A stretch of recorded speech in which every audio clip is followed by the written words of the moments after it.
ஐயோ! நமக்கு வேற யாருமே இல்லையேன்னு நெனச்சு ஃபீல் பண்றீங்களா? இந்த பாட்ட கேளுங்க.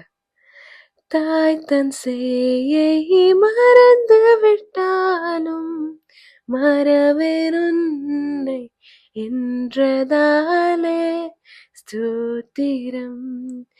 தாய் தன் சேயை மறந்து விட்டாலும் மறவேன் உன்னை என்றதாலே ஸ்தோத்திரம்.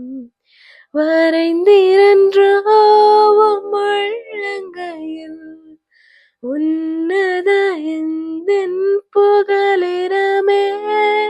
வரைந்திரன்றோ முழங்கையில் உன்னத எந்தன் புகலிடமே.